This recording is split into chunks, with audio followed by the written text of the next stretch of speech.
Hello, everyone, and welcome to the next edition of the Sales Webinar Series here at the Center for Professional Selling at Ball State University. My name is Devanagarajan, and I'm the host. Today, I actually have the privilege of talking to Mr. Mike Wilkinson from across the pond over in the United Kingdom, who is the CEO, founder of Axia Value Solutions, a sales consulting and training organization. And Mike and I actually had a chance to connect over a post on LinkedIn that I'd shared. And once we started to talk, we realized that we have a lot of common interests and common viewpoints. And I just thought that it might be interesting for him to share some of his thoughts and views on sales, especially on how do you differentiate yourself by means of a value proposition. So Mike, after that lengthy introduction, welcome to our webinar webcast series, and thank you for taking the time to talk to us. It's a pleasure, Deva. That's a very kind introduction indeed. You're right. You can probably tell that I've been doing this for quite a long time. Yeah. So my background is in sales, but particularly in value and value selling. That's where my interest is really. And I've written 3 books with a business partner on that. One is called Value-Based Pricing, and 2 are called, well, there you go, The Challenge of Value and The 7 Challenges of Value. Everything that you couldn't have value in many more titles if you went out of your way to do it. So there you go.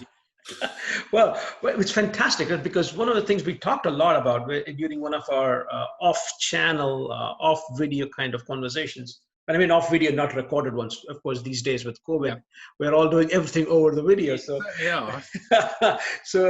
but the fact is that we talked about value, and that's what really struck me. So we talk about value, and let me begin by one of the things that I always talk about is that we always talk about value, but we're talking about value for the customers. But tell me, to what extent do you also go to the companies that you work with and tell them that we are in a profit-making business? So while we talk about creating value for your customers, don't forget that you need to be creating value for your own organization. So tell me a little bit more about how do you factor that in when you're having this value conversation with your clients, that is your salespeople who have to go sell value, but how do you convince them that don't give too much away, keep something for yourself as well, right?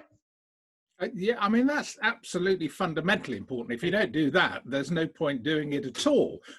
Because when you generate value for your customer, ultimately the task is to share in that value benefit between you and the customer. And I think the starting point for all of this is that value is one of those words that everybody uses all of the time on the assumption, I'm guessing, that everybody knows what they're talking about. But they don't, because what you see as value and what I see as value could be 2 completely different things. And I think the lesson is instantaneously there. So if I'm trying to sell to you and I recognize that your perception of value may well be different to mine, then surely the number one job is to understand what value looks like from your point of view. But all too frequently it isn't, and all too frequently people fall into the Tony Alessandra trap of prescription before diagnosis is malpractice. So lots of people have lots of solutions, chasing madly around, desperately in search of a problem. And I mean, I think most of the work that I seem to do is all about trying to refocus sales teams particularly, and businesses, into a customer first perspective rather than a product first perspective. It's very, very interesting. So essentially what you're saying is that while we preach for the fact, because I've always preached with the viewpoint of salespeople giving too much away, right? But what you're saying is that the motivation behind that is quite different. So while I've preached about the fact that salespeople giving too much away to help the customer, I've preached more from the viewpoint of giving much more than what the customer really wanted, and it comes at the expense of your benefits and your margins. But either way, we come to the same conclusion, right? You could look at it from 2 perspectives. If I sell something that the customer does not value, either the customer feels they're overpaying for it, or they might decide not to buy from you. So either way, you're not creating value for your own organization, correct? Am I right, Nancy? I just think that is so right. That people do give, sellers particularly, give far too much away. I think in the erroneous belief that buyers are just going to welcome absolutely anything and everything that you're prepared to give them. Absolutely. And you're right. If you don't understand what it is that your buyers are actually attaching some value to, there is a distinct likelihood that you're giving them things that they really don't need. And there will be two answers to that. Either take it away, I don't want it, and drop your price. Exactly. Or thank you very much. Either way, all you have done as a seller to give money away. Exactly. And for me, that's one of the things which I really is, and the way you come about it and the way I come about it is we talk about value, but I made the case exactly for your point, saying that we have to come to a common understanding of what value is. So for me is when I'm thinking about value for my organization, I come at it from a different angle and you come at it from a different angle. But luckily we have this conversation to kind of kickstart this where we say, wait a minute, I'm talking about giving too much away and losing your profitability, but you're talking from the viewpoint of giving too much away and the customer not buying anything. That is also taking away profitability from your organization as well. So you're not creating value for your organization as well. That's absolutely right. And it gets worse than that. I mean, one of the things I say to salespeople is the fastest way of improving your margin is to just stop giving things away. But you need to identify which things you can take away from a customer that's not going to harm the relationship. Absolutely. That's part of the problem. Customers get used to receiving things, and the potential value to that customer begins to decline over a period of time. Indeed. Because it's just what I accept as a result of doing business with you now. Absolutely. And that's what I like about what you just said, because what you're saying, Mike, if I can interpret this in terms of, yes, you may create value to a customer at one point in time, but never become complacent because the needs of the customers are going to change. So which means what I am interpreting from what you're saying, Mike, is constantly be on the lookout for value creating opportunities with your customers and never become complacent, because over a period of time, getting the same value from the customer's kind of excitement or kind of saying that, you know what, I get great value keeps diminishing because over a period of time, they come to expect this as normal. I think that's right. There's two things. The one point that you made there. Challenge number 2 of the 7 challenges of value is to recognize that customers' perceptions of value are constantly changing. So just because I know what's important to you today does not mean it's important tomorrow. I mean, you imagine how people's value perceptions have changed over the course of the last 3 to 4 months. Yes. Entirely different in every single way. And so it's really, really important to keep close to your customer. The other thing about value is if you are delivering value that the customer appreciates, don't forget to remind them. Because fantastic. I love it. Customers are brilliant at forgetting the value that you deliver. And then you can't use it anymore. But to be honest, Mike, that's what we are now seeing in many tech-based companies, where we firmly believe that the role of the customer success manager is to go back and do the job that salespeople are supposed to be doing. That is, once you've delivered on your promises, you need to reiterate that to the customer, saying, hey, remember, this is what we promised. This is what we've delivered. Because failure to do so leads to customers not necessarily paying any kind of notice to the fact that, hey, you delivered on your promise, because they feel that that's what they paid for, but not realizing the efforts that you put into it. In fact, that's what I feel that the brilliance of this customer success manager's role right now to supplement to complement the work of salespeople is to actually exactly go and communicate the value that you've delivered. Yeah, I absolutely. As part of the sales process, ultimately what we do is we make a value promise at the end of it. And then our task is to deliver on that promise. And there are 2 things I think we need to do. Number 1 is, if we are delivering the value promise, is to keep reminding the customer that we're doing what we promised that we would do. And if we're not, we've got to resolve the problem, because our credibility depends on our ability to deliver on our promises. And I find both of those things don't happen. 1, there isn't anybody doing the customer success stuff, and 2, it's actually easier to hide when things are going wrong than it is to actually tackle the problem. This is not a good plan. Indeed. And I think if you and I start talking, I think we're going to be talking forever, but I want to come back and pick the limited time that you have to focus on that one word that you said, value promise. And Yes. this value promise usually manifests itself in many ways by means of what commonly people refer to as a value proposition. And you and I, we had this talk about the concept of a value proposition, and you showed us your visualization of the concept, and I had something along the same way, but much less well defined than you did. And so I would rather I would have us in that limited time that we have to come back into your wonderful vision of what that value proposition is, and how can an organization go about developing that value proposition. What is the role of marketing and what is the role of sales in this? So let me begin with the first thing. So how do you define a value proposition in your book, Mike? I think in the book we define very simply, and I think I still work on the principle that my job is to simplify the complex, not complicate the simple. Yeah. What's a value proposition? A value proposition is the answer to the customer's question, why should I choose you? Yeah. Given all the other alternatives that I've got, why you? Yeah. And I know there are lots of massively complicated definitions of value propositions, but I don't buy into any of them because that's all you need to do. So if I may, I will share with you the slide. I know that some people will be listening to this on a podcast rather than seeing it, so I will do my very best to visualize it. Yes.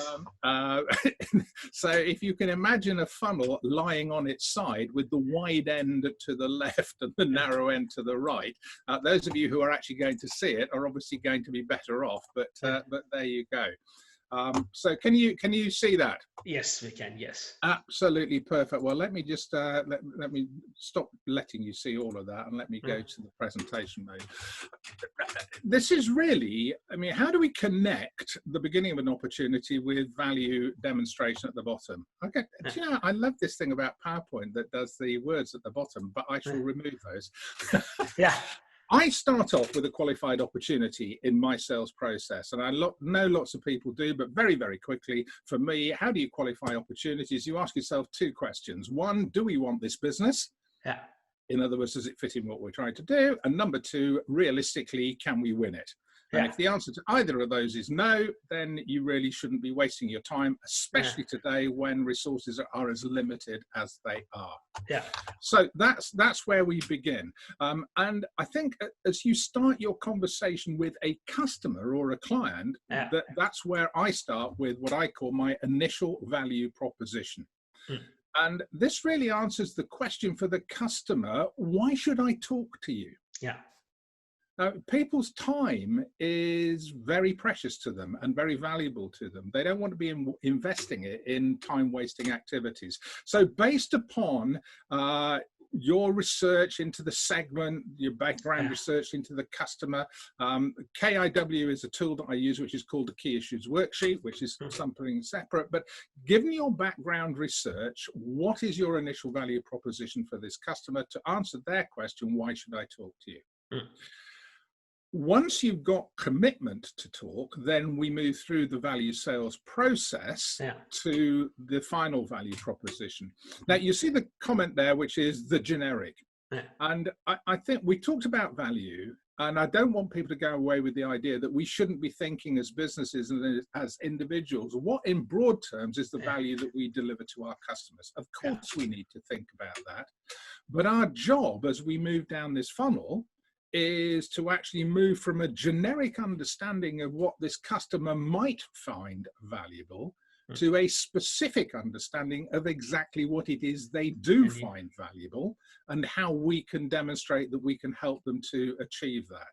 Indeed. So the value sales process is what links the initial value proposition with the final value proposition. And in line with my desire to simplify the complex and not complicate the simple, my value sales process only has 4 bits to it. And you've just seen one, which is qualify the opportunity. The next bit is what I call value discovery. And of all the bits, it is singularly the most important. It is the bit that is most frequently missing from those people who subscribe to the Tony Alessandra prescription before diagnosis process. They go straight into presenting their wonderful products before they've understood the value that the customer actually attaches to whatever it is they're trying to do. Value discovery is fundamentally important. The last thing that you should do at the end of value discovery is summarize back to the customer your understanding so that the customer can say, yeah, you've got it. That's exactly what we're looking for. Because if you get a customer to that point, you've done the selling. The customer is now committed to looking for a solution. You've done the selling bit. The value demonstration bit, which now comes next, is simply your ability to demonstrate to the customer that you can do the things that they've identified as being important. And then after the value demonstration, the sort of red thread that runs through value demonstration is your ability to demonstrate your final value proposition. So this is the why you should choose us. And this is focused absolutely on how you deliver real value. And David, we could speak for hours about how you monetize that. Airy-fairy promises of improved revenues and reduced costs are absolutely no good to anybody. If you are going to demonstrate you can help them improve their revenues and reduce their costs, people want to know how much and by when. So you need some numbers. So that then takes you to the final value proposition. And if you like that, going back to what we just said, the final value proposition is your value promise to the customer. And that is what you then have to move on to and deliver. And you monitor that delivery. You make sure that you're delivering what you promised and remind the customer if you are. And if you're not, you work with the customer to come up with a solution to put things right. So it's all about ongoing development of credibility and trust. Fantastic. So, because for me, this is what I really, really liked. And the fact is that we approach this from the same kind of, idea, but from different angles. Because for me, what you have is KIW. Normally, we typically say this is pretty much where you do a segmentation and you do some sort of a band analysis. Of course, that is do they have the budget? Do they have the authority? Do they have the need? And what is the time frame? Of course, what is not there is that, do you also want to get that business? Because band is still focusing on, is that customer ready or is it a qualified prospect? Whereas I think what I like about yours is that the customer might be qualified, but after your initial process, you might not necessarily like that profile of a prospect. So it could be that they have a very bad history of payment or very bad history of treating the supplier. Absolutely. So, and I think the point, that's a very good point, because as you go through the sales funnel, any sales funnel, once an opportunity's gone into your sales pipeline, that doesn't mean it stays there forever. If you discover something about it, which means either we don't want it or we've recognized we can't possibly win it, then you should take it out. So if you like, there should be holes in the funnel for opportunities to fall out. Absolutely. And there, for me, that's a very interesting point that you raised, because there is the talk of the leaky funnel, but the leaky funnel is more done from the viewpoint of not necessarily you throwing it off, but actually you not following through. So I think that's what I really like about what we do. And when I take a look at the value discovery process, and this is pretty much where the different kind of spin methodologies or AIDA methodologies come in to try to identify the needs. That's your value discovery process. So we use the spin methodology at the university where I work, but you can have different kinds of needs-based analysis of what the customers want. I like your value demonstration. I like the final VP. And that for me is what I think is really, really nice. And I like what you said is that you need to quantify value.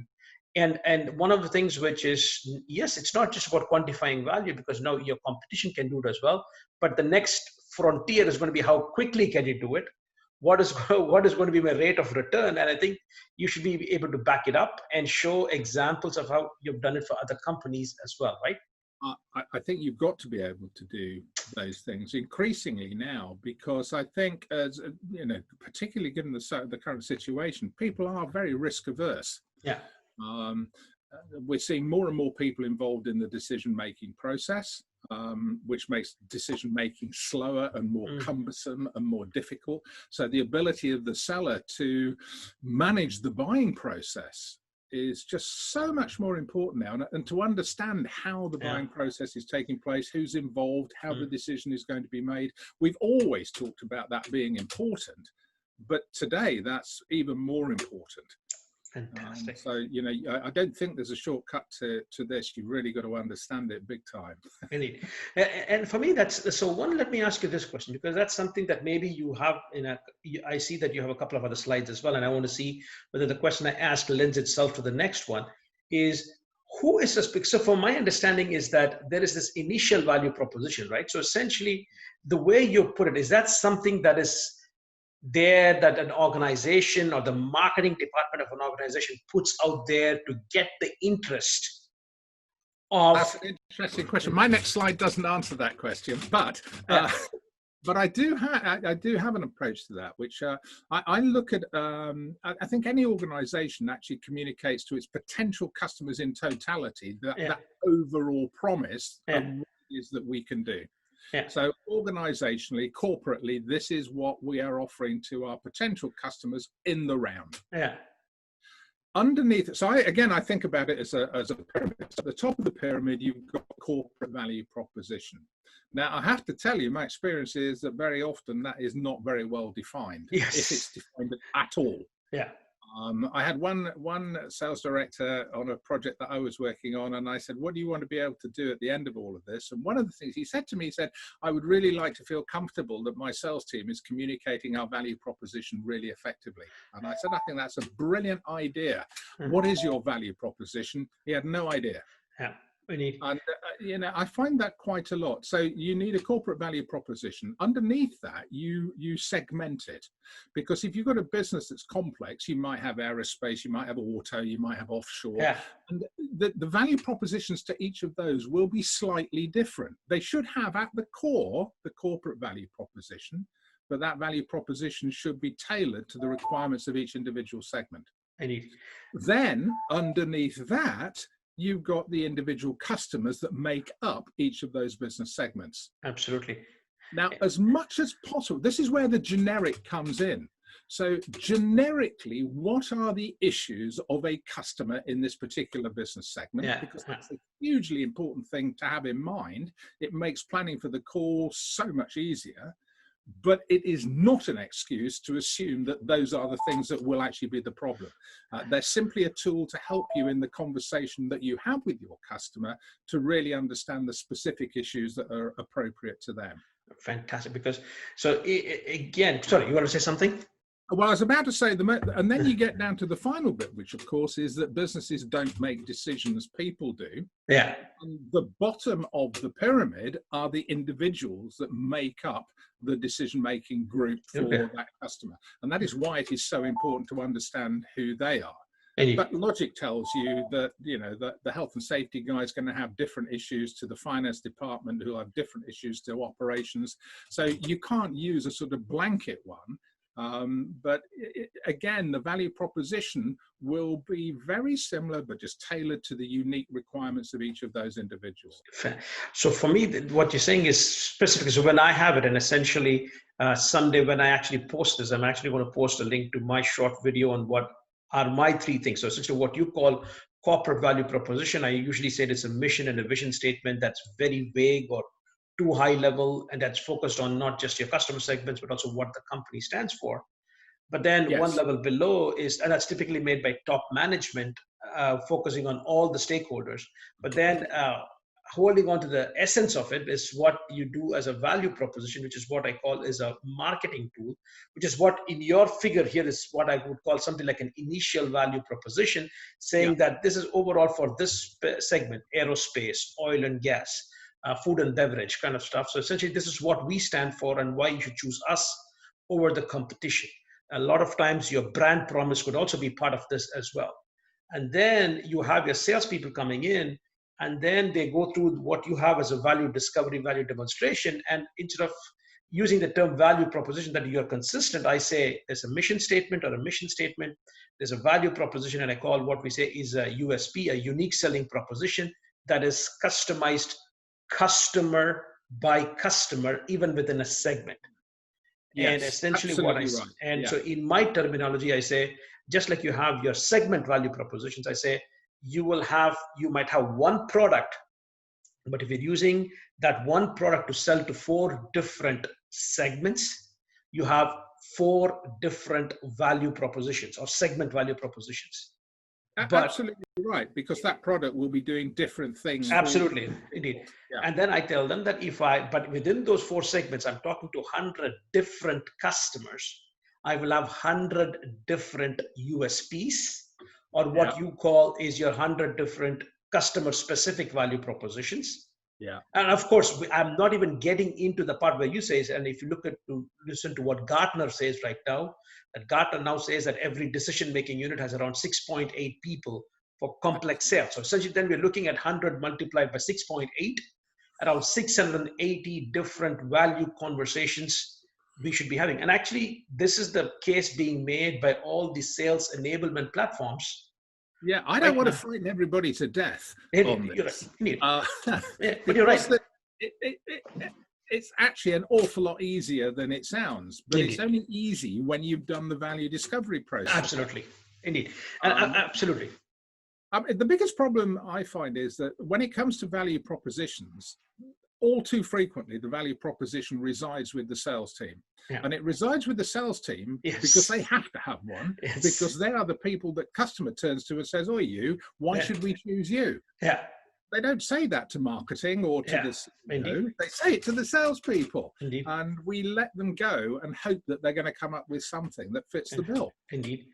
In fact, when I talk to marketers, I tell them that salespeople at least have the luxury or the difficulty of dealing with the customer saying, "I don't believe in what you have to say," or "I don't believe in the value that you have to bring in."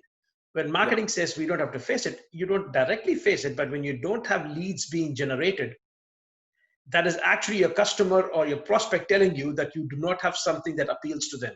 So the fact that your marketing campaigns do not yield the kind of returns that they're supposed to be giving you in terms of lead generation you can pass on to sales, that means that your value proposition needs serious tweaking. So in my opinion is, if I'm a marketer who's used to sales, and if I'm not generating the leads that I know in my heart that this definitely fulfills a need that the customer has. Yes. But if I'm not getting any response, it's probably because your communication has gone wrong.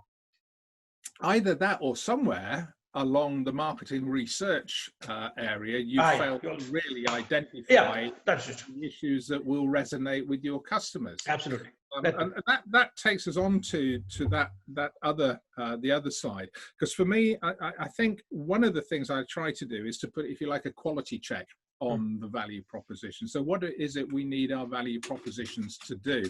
And I think there are three things that any value proposition must do. Number one, it has to resonate with the customer, because if it doesn't, they're going to say, well, you want them to say, yes, I can see how that addresses all the things that we identified during the value discovery phase. I can see how you're going to address those, so I want this. Number two, it has to differentiate. So whilst they may look out into the marketplace and see a number of potential suppliers who can do what they want done, you want them to say, there's nobody that I can see who appears to be able to do it as well as you can. So we'll go with you. And then, as we touched on earlier on, particularly true now, is they do need you to substantiate it. They want to say, yeah, I can see that you are actually going to deliver. This is a reduced risk decision. Because the last thing people want right now is to get involved in risk. Yeah. And I think if you've got all of those three things in place, you have got an opportunity then for really good quality, premium, value-based pricing. Absolutely. If you've got all of those together, the potential for lead generation success is significantly enhanced, and ongoing customer loyalty. We talk about churn all the time. Yes. And that's the one thing you don't want after all this time and effort.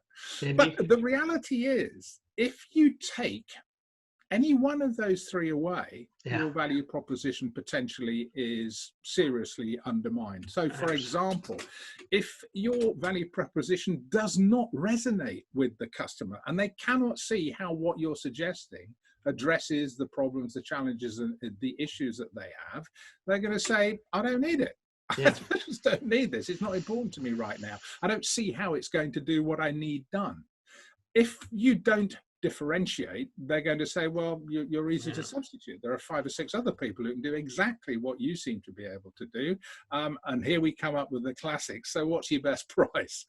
Or I can do without you. I'm perfectly happy doing what I'm doing already.